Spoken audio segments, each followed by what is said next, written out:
지난번에 우리는 하나님 곧 우리 주 예수 그리스도의 아버지께서 그리스도 안에서 하늘에 속한 모든 신령한 복을 우리에게 주셨다 하는 사실에 대해서 함께 생각을 했습니다. 이 신령한 복은 하나님께서 그의 아들 예수 그리스도를 통해서 성령으로 말미암아 우리에게 주신 것이라고 말씀을 드렸습니다. 즉, 이 복은 삼위일체 하나님의 협력 사역을 통해서 우리에게 주신 겁니다. 이렇게 우리에게 온 가장 복되고 영광스러운 것은 삼위일체 하나님의 역사였던 것이죠. 우리는 이것을 경륜이라고 불렀습니다. 경륜이라고 하는 것은 하나님께서 계획을 세우시고 이 계획된 대로 시간에 따라 역사 속에서 하나하나 실현해 나가시는 것을 의미합니다.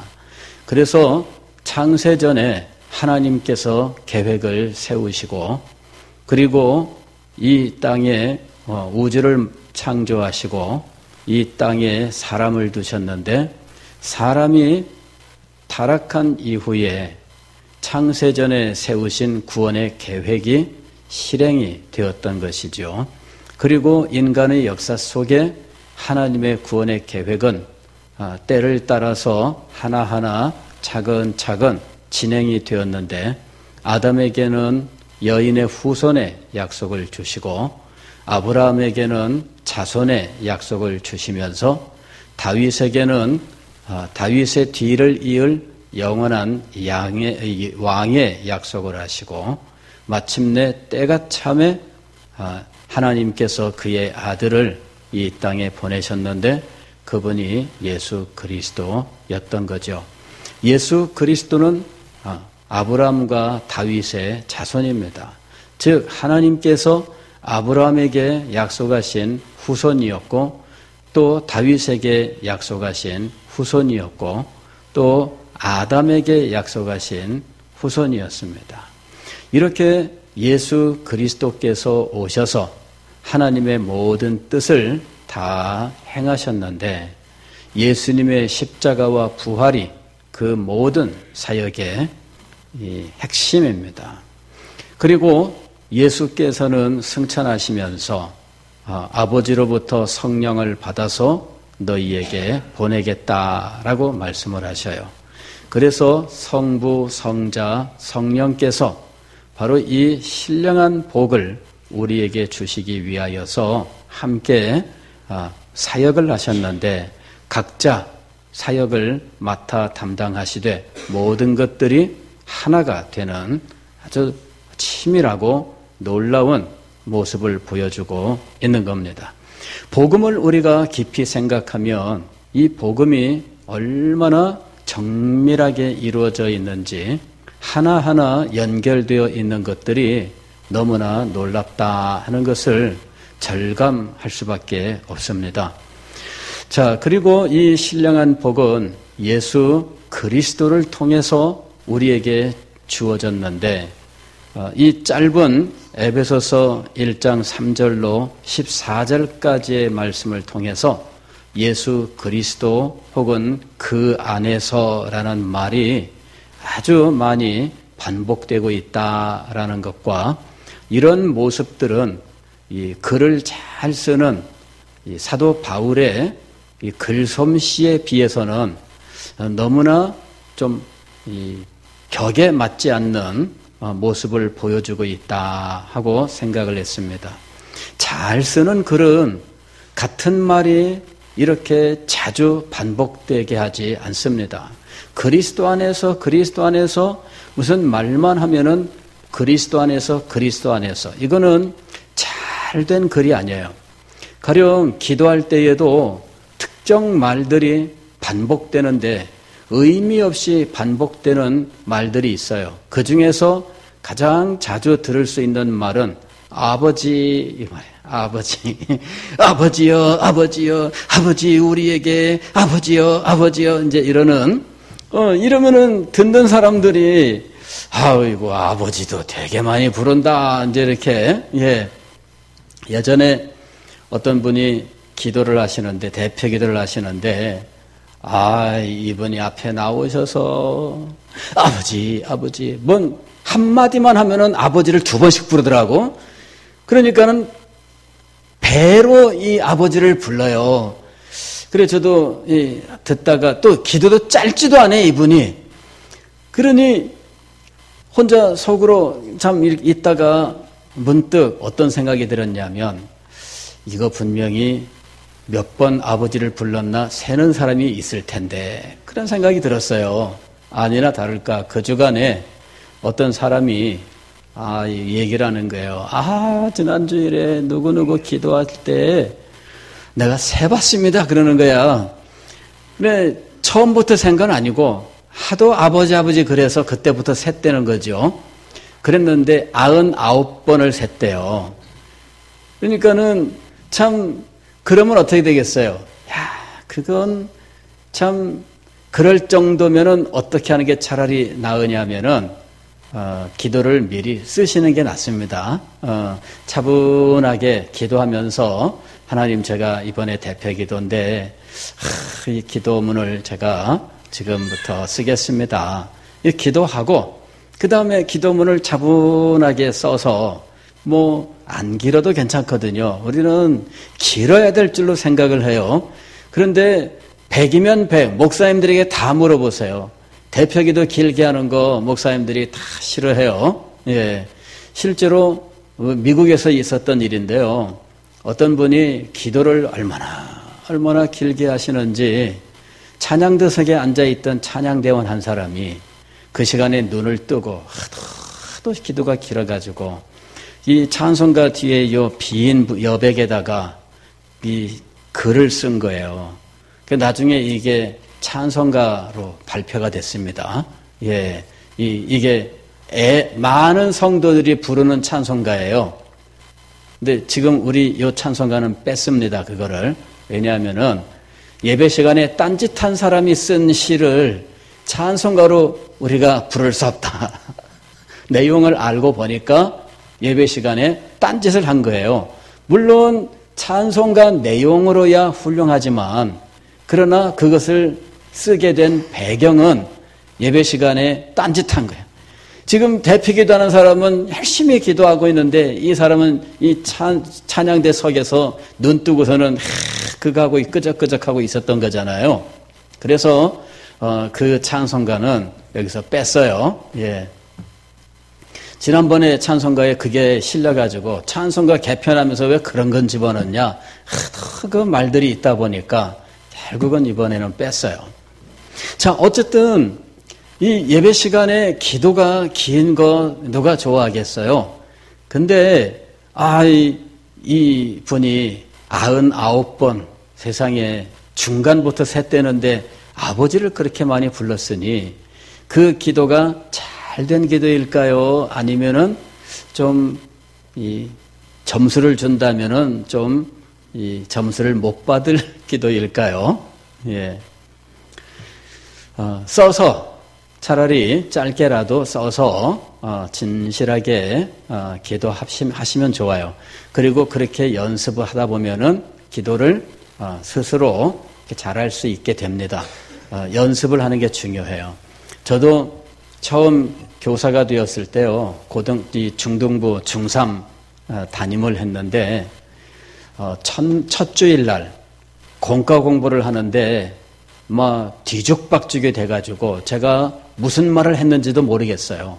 뭐라고 그 시간에 저는 혼자 한다고 했는데, 끝나고 난 다음에 돌아와서 마음이 얼마나 아프고 쎄하니 너무너무 괴로운 거 있죠. 이 세상에 내가 오늘 공과 시간에 뭔 말을 한 거야. 정신이 없더라고요. 산란하고 이 말했다 저 말했다. 내가 생각해도 그 시간은 어떻게 지났나 모르겠어요. 그래서 제가 그 주간 일주일 동안 기도하고 일주일 동안 이 공과를 제가 썼어요. 그 학생들에게 전달할 내용을 다 썼습니다. 이래가지고 그거를요 새벽에, 주일 새벽에 그냥 그 일주일 동안 그거 쓰고 몇 번씩 읽고 그리고 주일 새벽에는 안 보고 중얼중얼 이렇게 이제 해보는 거예요. 그리고는 주일날 오후에 우리 이제 그 학생회 예배가 있는데 이제 그 오후에 이제 그 두 번째 주에는 미리 일주일 동안 내내 연습하고 그리고 가서 했어요. 3개월 동안 그렇게 했습니다. 3개월 동안. 3개월 동안 이걸 쓰고 연습하고 주일날 아침에는 안 보고 중얼중얼 혼자 막 해보고 그리고는 가서 했어요. 3개월을 그렇게 하고 나니까 그 다음에는 이게 잡히더라고요.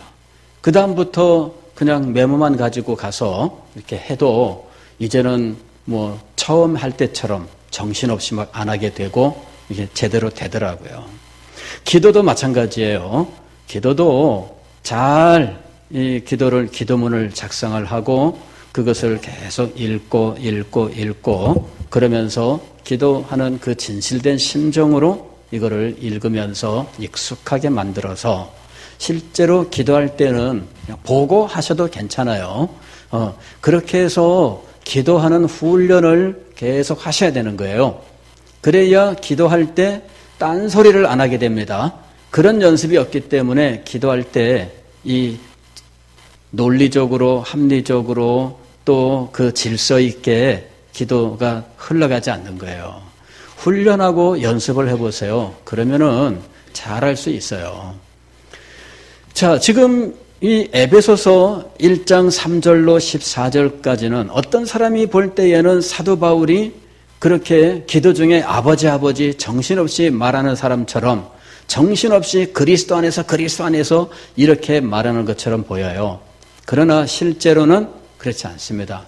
사도 바울이 그 거룩하고 영광스러운 진리의 총체를 이 짧은 글 속에 담아내기 위해서 얼마나 노력을 했는지를 알아야 돼요. 그래서 이는 지금 진리를 가르치기 위한 것이 아니라 진리를 찬양하기 위한 내용으로 지금 되어 있습니다. 그래서 글을 쓰는 원리에서 본다면 지금 이 글은 잘 쓴 글이 아니에요. 그래서 학자들이 사도 바울답지 않게 지금 여기서는 이 그리스도 안에서란 말을 너무 자주 반복하고 있다. 글을 잘 쓰려면 어떤 말이 반복되면 똑같이 반복시키지 않고 비슷한 다른 말로 바꿔주게 되어 있어요. 그리고 영어에서 글 쓰는 방법은요, 그거는 철칙. 반드시 그렇게 써야 돼요. 그래서 영어에는 사전이 thesaurus라고 하는 사전이 따로 있어요. 그건 뭐냐면은 유사한 의미를 가지는 말들을 쭉 모아놓은 사전이에요. 그래서 그 사전을 가지고 글을 하나 쓰려면 이 thesaurus라고 하는 사전을 얼마나 많이 찾는지 몰라요. 왜냐하면은 똑같은 말을 반복시키지 않는다는 것이 그 글을 쓰는 원리예요. 근데 그런 원칙으로 보면 지금 이 에베소서 1장의 이 부분은 빵점에 가까워요. 근데 왜 이렇게 되었을까 하는 거죠. 이렇게 된 이유는 그 진리 자체는요, 이렇게 짧은 말로 다 말할 수 없는 너무나 거대한 진리를 담고 있고요. 그 다음에 그 진리가 그의 마음속에서 한꺼번에 표출되고 있기 때문에 이것을 차분하게 하나하나 풀어서 말하기에는 너무나 이 속에서 올라오는 감동이 컸다는 거예요. 그래서 지금 우리는 사도 바울의 그 영적 상태, 그의 마음속에서부터 솟아나오는 이 감동, 그리고 그 장관의 우리들이 그런 거 있잖아요. 어디 가서 아주 참 멋진 광경을 보게 되면 어떤 말이 우리에게서 나와요? 차분하게 말이 나오지 않고 어떻게 돼요? 와, 좋다. 야, 굉장한데. 야, 저거 봐봐. 저기가 뭐 이러면서 그걸 가지고 무슨 뭐 차분하게 뭐 저기 하늘을 보라, 뭐 구름이 뭉게 뭐 되게 뭐 그렇게 차분하게 말할 수 있는 사람이 쉽지 않아요. 정말 차분하게 말한다면 감동이 크지 않다고 보면은 거의 틀림이 없지요. 여러분, 이 사도의 마음 속에서 그 영혼 속에서 솟아나는 감동을 이해를 해야 돼요. 그래서 사도는 찬송하리로다 하는 말로부터 시작하고 있었던 거고요. 그리고 그가 지금 찬양하는 이 내용들은 이 짧은 말로 전달하기에는 너무나 크고 놀랍고 복잡한 내용을 가지고 있다는 거예요. 우리는 이 내용들을 알아야 돼요. 이 배경을 알아야 돼요. 이것을 쓰고 있는 사도 바울의 마음의 상태, 그의 영혼의 모습들에 대해서 이해를 하고 이 글을 읽어야 된다 하는 것입니다. 자, 이렇게 그리스도로 말미암아 그리스도 안에서 주어지는 복이 바로 이 하늘에 속한 신령한 복의 의미입니다. 자, 오늘 우리가 생각할 것은 또 뭐냐면은 하늘에 속한이라고 하는 이 말이에요. 자, 이 복의 특징은 무엇이냐 하면은 우리를 하늘로 끌어올리는 특성을 가지고 있어요. 할렐루야. 예, 하나님께서 그리스도로 말미암아 성령의 역사로 우리에게 주신 이 신령한 복은 우리를 어디로 끌어올립니까? 하늘로 끌어올리는 거예요. 이것이 이 복의 특징이에요. 우리는 우리 기독교 신앙을 땅에 있는 것으로 생각하시면 안 돼요. 많은 사람들이 우리의 신앙을 땅에 있는 것으로 생각하고 땅에서 무언가를 찾으려고 한다는 거죠. 그러나 진정으로 이 복이 우리에게 임했다면 우리는 하늘로 올라가게 돼 있어요. 우리의 생각과 우리의 마음, 우리의 모든 욕망과 이런 것들이 하늘로 끌어올려지게 되어 있어요. 이것이 기독교 신앙의 특징이에요. 이것이 하나님께서 우리에게 주신 이 신령한 복의 특징입니다. 자, 우리가 어디에서 보느냐에 따라서 세상은 달리 보이게 되어 있습니다. 우리가 하늘에서 이 세상의 일들을 보는 것과 땅에서 이 세상의 일을 보는 것은 전혀 다른 의미를 갖고 우리에게 다가오게 되어 있어요. 예전에 미국의 스미소니언 박물관이라고 하는 굉장히 큰 이 박물관이 있습니다. 그런데 그 박물관에 어떤 젊은 아가씨인지 하여튼 이분이 거기서 굉장히 이상한 행동을 하고 있더라는 거예요. 그곳에 가서 관람하는데 전시품들을 볼 때 이 사람은 다른 사람들하고 전혀 다른 모습으로 보는 거예요. 이 오리걸음을 하고 다니면서 그러다가 저 사람이 지금 왜 저렇게 하고 다니나 했더니 또 이동할 때 보니까 다른 방으로 넘어갈 때 보니까 멀쩡하게 걸어가요. 그러더니 그 방에 가가지고는 또 전시물들을 볼 때는 이상하다. 그 사람만 따라다니면서 보는 거예요. 왜 저러나. 그래 앉아서 메모하고 또 이렇게 하고 메모하고 하도 이상해서 가서 물어본 거죠. 아니 선생님 어떻게 내가 저기서 잠깐 보니까 멀쩡하신 분 같은데 왜 여기 전시물을 보실 때에는 꼭 오리걸음을 하고 다니면서 보느냐 하고 물어본 거예요. 그랬더니 선생님이 하는 말이 자기는 유치원 선생님이고 며칠 후에 여기에 학생들을 데리고 올 건데 아이들 눈높이에서 이 전시물들이 어떻게 보이나 자기가 미리 확인해 보느라고 이렇게 보고 있습니다. 그러는 거예요. 거기서 눈높이라는 말이 나온 겁니다. 아이들 눈높이에서 이게 어떻게 보이나. 사실 키에 따라서 세상 보는 눈이 달라져요. 그래서 우리들도 항상 눈을 높이 두면 안 된다 그러잖아요. 그죠? 예, 눈을 높이 두지 마라. 그게 뭐냐면은 눈을 눈이 어디에 있느냐에 따라서 세상을 보는 관점이 달라진다는 거예요. 아이들은 실제로 우리 허리 정도밖에 안 오잖아요. 그러면은 아이들이 보는 세상은 우리가 보는 세상하고 또 다르다는 거죠.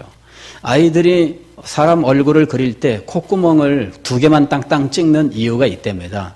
아이들이 아래에서 위를 보면 사람들의 얼굴이 콧구멍만 찍혀 있는 거예요. 그 아이들이 보는 그 관점이 있어요. 그 보는 입장이 있어요. 예. 그래서 이 아이들의 눈높이에 따라서 보이는 것이 달라진다는 거예요. 마찬가지입니다. 마찬가지예요.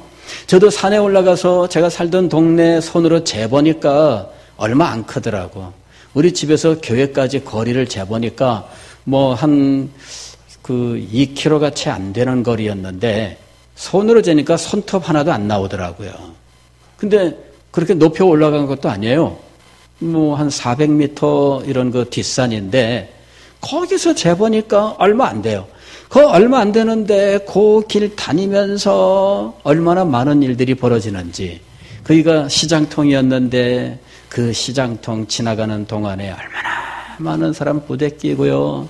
또 거기 지나가면 떡볶이집, 튀김집, 순대집, 그 다음에 통닭, 옛날 통닭, 그 기름에 막 통째로 막 이렇게 튀겨내는 옛날 통닭집, 어묵집, 별집 다 있는 거예요. 거기 다 지나가면서, 그 다음에 겨울 되면 11월 달 김장시장, 옛날에 김장시장 서잖아요. 전통시장에 김장 막 그냥 그 배, 무, 배추, 배가 아니라 배추, 무, 그냥 엄청나게 실어다 놓고, 그거 그냥 그 100포기씩, 200포기씩 막 김장했잖아요. 얼마나 복잡한지. 그곳을 날마다 왔다 갔다 하면서 제가 살았어요. 산에 올라가서 재보니까 아무것도 아니더라고. 내가 저 작은 곳에서 아둥바둥대고 저 작은 곳에서 내가 화를 내고 저 작은 곳에서 실망하고 저 작은 곳에서 사람들하고 부대끼면서 살았다. 그래서 마음을 바꿨습니다. 살려면 저 작은 이 손가락이 마디 하나밖에 안 되는 저 속에서 내가 왔다 갔다 하면서 그 속에서 싸우고 화내고 별짓 다 하며 살고 있었던 거죠. 그렇게 살지 말자. 그렇게 살지 말자. 그래서 그 다음부터는요, 이 교회 생활이 힘들고 인간관계가 힘들 때 산에 올라갔어요. 산에 올라가서 꼭 손으로 재봤어요. 우리 교회당 보이는데 이렇게 쟀더니 몇 밀이 안 되더라고. 그 몇 밀이 안 되는 교회당 속에서 왜 그렇게 많은 일들이 벌어지는지. 그렇죠? 여러분, 하다못해 우리 엄강산에만 올라가서 엄강산에서 우리 교회가 보이나요? 내려다 보면은 이 대신동 분지가 저쪽으로, 그 보수동 쪽으로 해가지고 송도까지 다 보이잖아요. 교회 한번 재보세요. 여러분, 이 손가락에 아마 가려서 안 보일 거예요. 이렇게 재보면. 어딘가도 찾지 못할지 몰라요. 그 속에서 맨날 지지고 볶고 있는 거예요. 우리는 그걸 벗어나야 돼. 하다못해 400m, 우리 여기 엄광산이 400m가 안 됩니다. 400m도 안 되는 이 고지에서 내려다봐도 작고 보잘것없는데 하나님께서 우리를 어디로 올리셨어요? 하늘로 올리셨어요. 하늘로. 하나님께서 우리에게 주신 이 신령한 복은 우리를 하늘로 끌어올리셔요.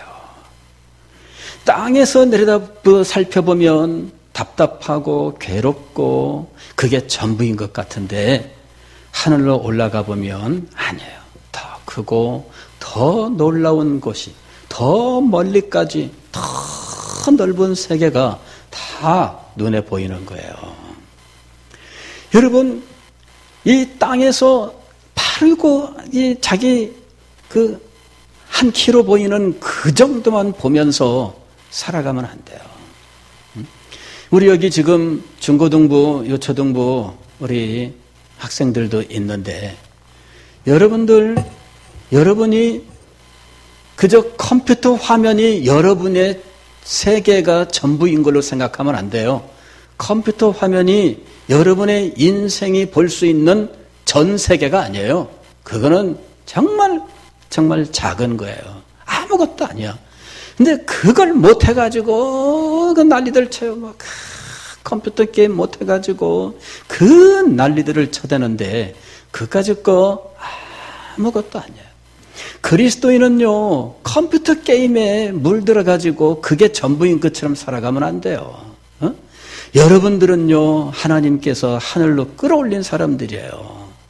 여러분들은 하늘 위에서 이 땅을 내려다보며 살아가는 사람들이라는 겁니다. 분명히 우리가 어떤 존재인지를 알아야 돼요. 땅이 전부인 줄 알고 세상에 있는 것이 전부인 줄 아는 이러한 사람들이 참 많습니다. 그러나 하나님께서 그리스도 안에서 성령의 역사로 우리에게 주신 신령한 복은 우리를 하늘로 끌어올리셨다라고 하는 사실을 진정으로 깨닫는다면 우리의 삶은 달라져요. 그리스도인은 전혀 새로운 존재가 된 사람들이에요. 사도 바울은 자기의 그 실제적 경험을 진술했는데 고린도후서 12장에서 3층 천에 올라갔었다라고 이야기해요. 3층 천, 셋째 하늘입니다. 셋째 하늘. 1층, 2층, 3층. 1층은 어디냐면은 우리가 보는 구름이 떠다니는 이 대기권. 이것도 우리가 하늘이라고 불러요. 그 다음에 두 번째 층이 되는 하늘은 해와 달과 별이 떠 있는 우주 공간. 이것도 우리는 하늘이라고 불러요. 그러나 사도 바울이 셋째 하늘이라고 불렀던 이 3층의 그 하늘, 3층 천이라고 하는 곳은 온전히 변화된 영혼들이 하나님의 영광의 임재를 예배하는 곳이에요.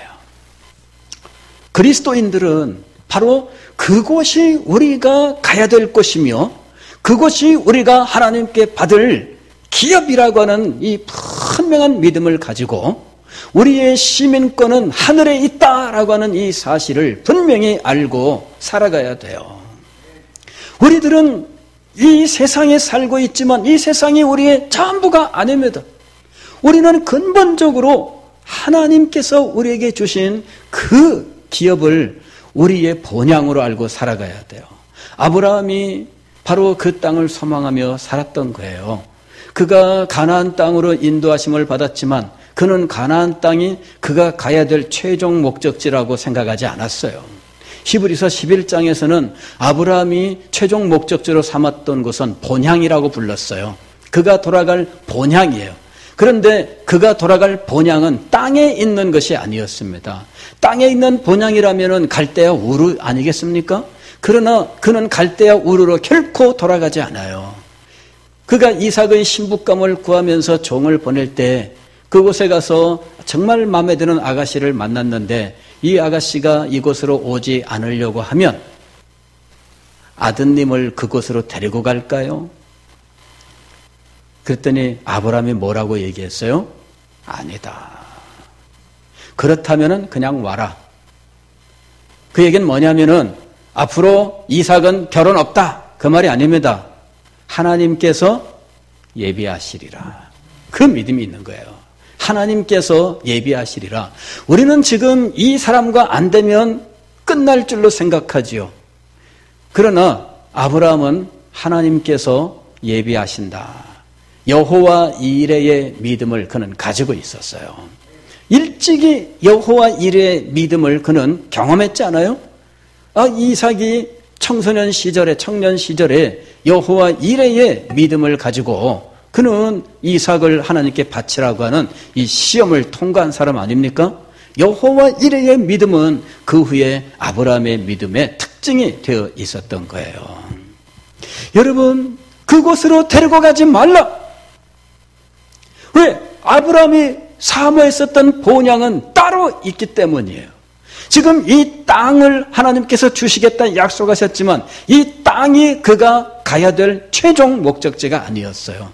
이 땅으로 상징된 하나님께서 예비하신 그 거룩한 기업, 그것을 소망했던 거예요. 아브라함은 하늘로 끌어올려진 사람이었습니다.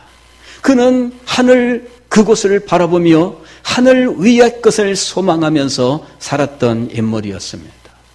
그리스도인들은 이렇게 하늘로 끌어올려진 사람이에요. 하늘에 속한 모든 신령한 복. 우리가 하나님께로부터 무엇인가를 받았다면 그것은 하늘에 속한 것이에요. 고린도전서 2장에서 육에 속한 사람도 있고 영에 속한 사람도 있다라고 말씀하는데, 이 영에 속한 사람이란 육에 속한 사람의 눈으로 이해가 안 되는 사람이에요. 즉 세상 사람들이 볼 때 그리스도인들은 이해가 안 되는 사람들입니다. 왜? 하늘로 끌어올려진 사람이기 때문이죠. 그래서 이해가 안 되는 거예요. 세상 사람들이 볼 때 그리스도인들은 이해가 안 돼요. 왜 저 사람들은 일요일만 되면은 교회 갈까? 이해가 안 돼요. 야, 한 번 좀 빠져. 근데 한 번 빠지면 큰일 나는 줄 알고 벌벌벌 떨면서 안 돼. 근데 친척들도 이해가 안 돼. 결혼식 잡아놓고 야, 우리 집 결혼하는데 네가 안 올 수 있냐? 그러는데 나 교회 가야 돼. 그러면은 야, 교회가 중요하냐? 네 친척이 중요하냐?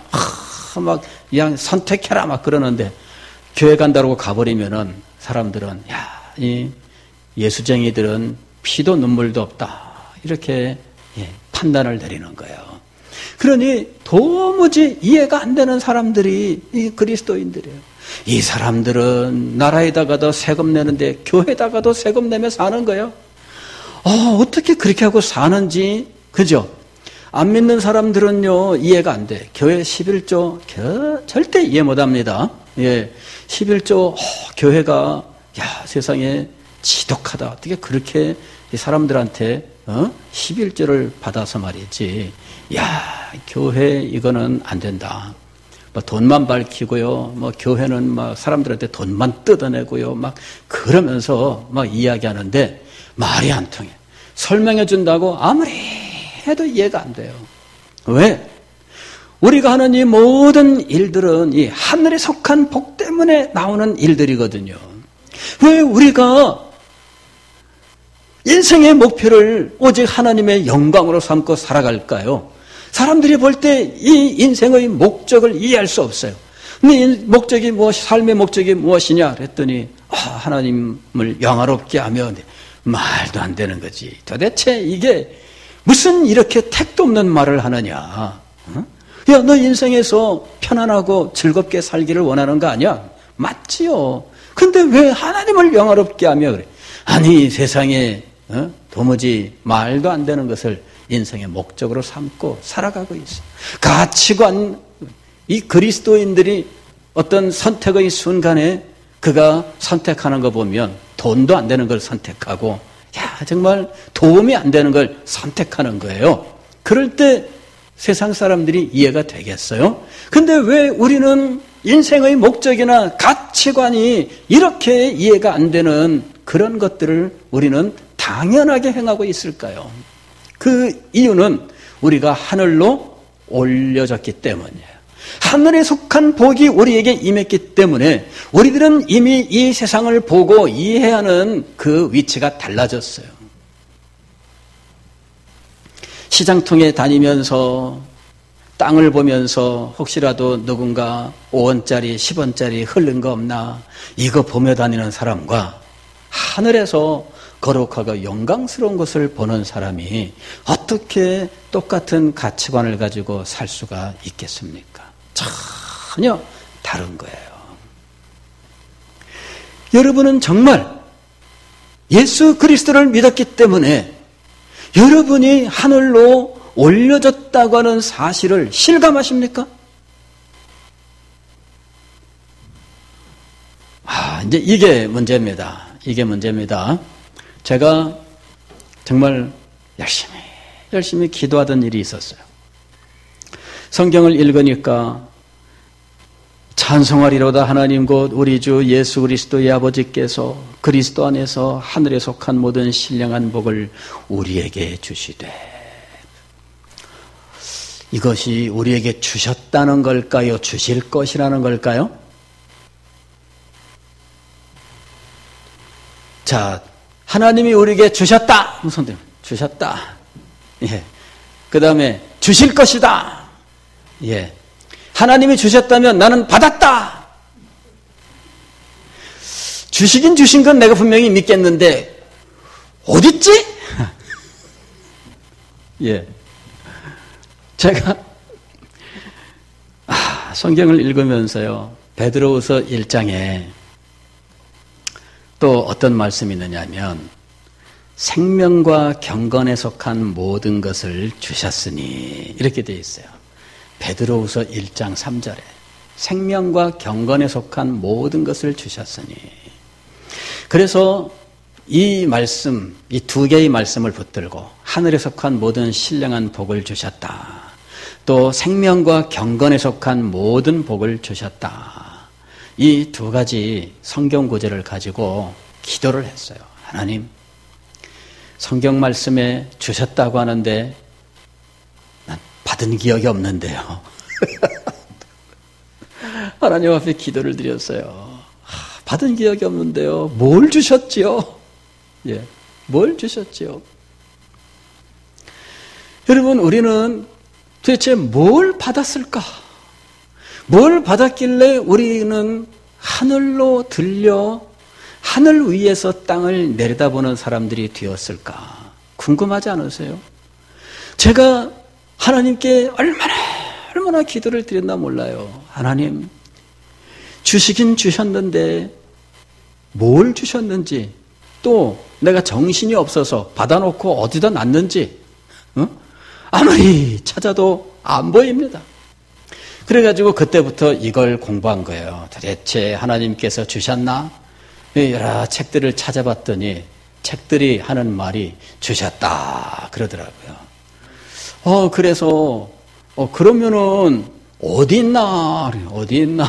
주셨으면 분명히 어딘가 있을 거 아니에요. 어디 있나? 그리고서는 물어봤더니 제가 책을 읽어보니까 뭐라고 어떤 사람이 말을 했냐면, 편지를 내가 보냈는데 아직 당신한테는 도착 안 했을 수 있습니다. 왜? 편지 지금 나한테 오기 전에 이송하는 과정이야. 저쪽에선 택배를 붙였는데 나한테는 안 왔어요. 그렇죠? 그러면 저 사람은 뭐라 그래요? 나 택배 너한테 보냈어. 그러죠. 보냈어. 그러는 거예요. 보냈는데 나한테 왔어요? 안 왔어요? 안 왔어요, 아직. 그러니까 없는 거예요. 맞습니까? 자, 택배는 그럴 수 있어요. 그러나 하늘에 속한 모든 신령한 복은 배달 시간이 걸리는 거 아닙니다. 그죠? 예. 배달 시간, 우리 택배, 당일 택배, 이런 것도 있어요. 우체국에 오전 10시까지, 이전에 가서 접수시키면 당일로 들어갑니다. 이 당일 택배예요. 근데 보통은 그 다음날 도착해요. 이틀 걸리면은 우리는 전화 걸고 욕하게 바쁩니다. 왜 이렇게 늦게 보내는 거야? 근데 하늘에 속한 모든 신령한 복은 우리가 예수 그리스도를 믿는 순간 임하는 겁니다. 찾을 수 있어야 돼요. 내가 받았나? 내가 지금 받아놓고 지금 깜빡 잊어버렸나? 그럴 정도의 내용이 아니에요. 앞으로 우리가 이 신령한 복, 우리를 하늘로 끌어올린 이 거룩하고 영광스러운 복, 베드로후서 1장 3절에서는 생명과 경건에 속한 모든 복이라고 부르는 이 복에 대해서 공부를 하게 될 겁니다. 사도 바울은 이 복을 이야기하면서 가슴이 벅차올랐어요. 사도 바울은 이것을 이야기하면서 남들이 볼 때에는 같은 말만 반복하는 것처럼 이상하게 보였어요. 왜? 이 복이 너무나 크고 놀랍기 때문에, 이것을 단번에 말할 수 없었기 때문에 그는 이와 같이 말할 수밖에 없었습니다. 사랑하는 성도 여러분, 하나님께서 그리스도 안에서 우리에게 이 복을 주셨습니다. 앞으로 이 복이 무엇인지를 우리가 자세히 살펴서 그 복이 왜 하늘에 속하는 것인지를 알아야 돼요. 그리고 이 복을 아는 사람은 왜 그렇게 변화될 수밖에 없는지를 알아야 돼요. 왜 이 복을 받은 사람의 삶이 이 세상 사람들이 이해하지 못하는 삶인지를 우리가 알아야 돼요. 이 복을 앞으로 계속 공부하겠습니다. 여러분 기도하세요. 하나님, 이 하늘에 속한 신령한 복을 깨닫게 해 주옵소서. 이 복의 거룩함과 영광을 알게 하여 주옵소서. 이 복이 그렇게 크고 그렇게 아름다운 것인지 제가 알게 하시고 이 복을 붙들고 살아가게 하옵소서. 그 영광을 여러분들이 체험할 수 있기를, 여러분의 것으로 삼아 누릴 수 있기를 주의 이름으로 축원합니다.